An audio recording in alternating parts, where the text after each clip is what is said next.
உலகமே வியந்து பார்க்கும் மதுரை மீனாட்சி அம்மன் கோவில் வரலாறு.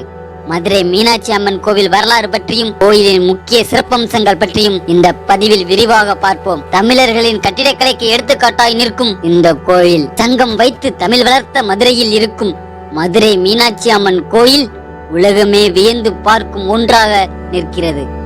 உலக புகழ்பெற்ற மீனாட்சி அம்மன் கோயிலுக்கு நாள்தோறும் ஆயிரக்கணக்கான பக்தர்கள் பல்வேறு ஊர்களில் இருந்து வந்து செல்கின்றனர். தமிழ்நாட்டின் முத்திரையாக விளங்கும் இந்த கோயில் பல வரலாற்று சிறப்பம்சங்களை பெற்றுள்ளது. மதுரைக்காரர்கள் மட்டுமில்லை, ஒட்டுமொத்த தமிழர்களும் இதை நினைத்து பெருமை கொள்கின்றனர். எனவே இந்த பதிவில் கட்டாயம் அனைவரும் தெரிந்து கொள்ள வேண்டிய மதுரை மீனாட்சி அம்மன் கோயிலின் வரலாற்று பற்றி தெரிந்து கொள்வோம். பாருங்கள்.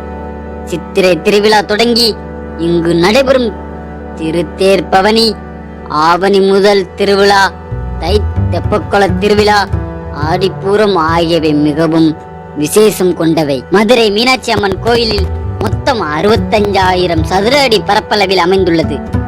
ஆகம விதிகளை கடுமையாக கடைபிடிக்கப்பட்ட இந்த கோவிலின் முக்கிய வரலாறு இதுதான். அன்னை பார்வதியின் மறு உருவமான மீனாட்சி சுந்தரேஸ்வரர் கோலத்தில் வந்த சிவனை திருமணம் செய்து கொண்டு மதுரைக்கு மீனாட்சி சுந்தரேஸ்வரர் என்ற கோலத்தில் வந்தார்.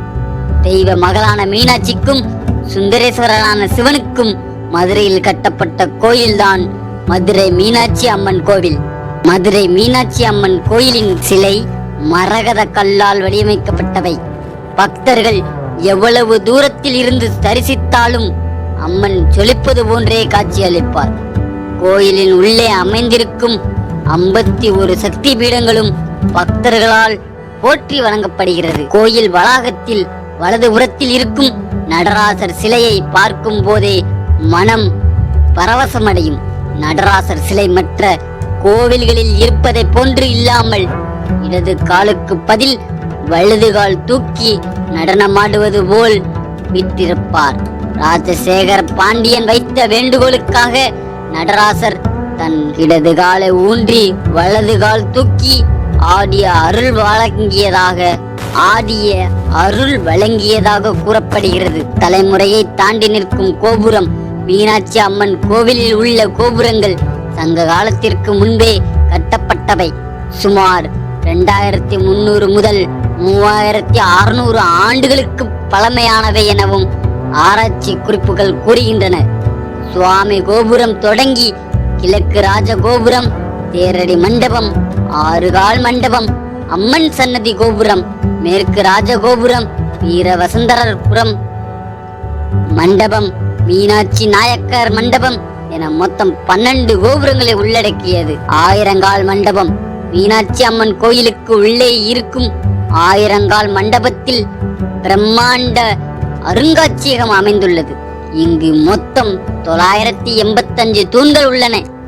அக்கால கட்டிடக்கலையில் மொத்த அழகையும் இது விளக்குகிறது.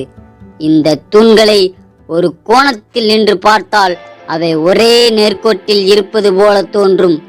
மண்டபத்தில் இன்னிசை ஒலி எழுப்பும் 22 தூண்கள் அமைந்துள்ளன.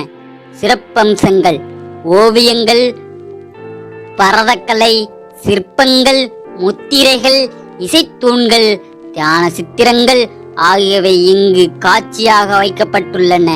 கோயில் காலை 5 மணி முதல் மதியம் 12:30 மணி வரை மற்றும் மாலை 4 மணி முதல் இரவு 10 மணி வரை திறந்திருக்கும்.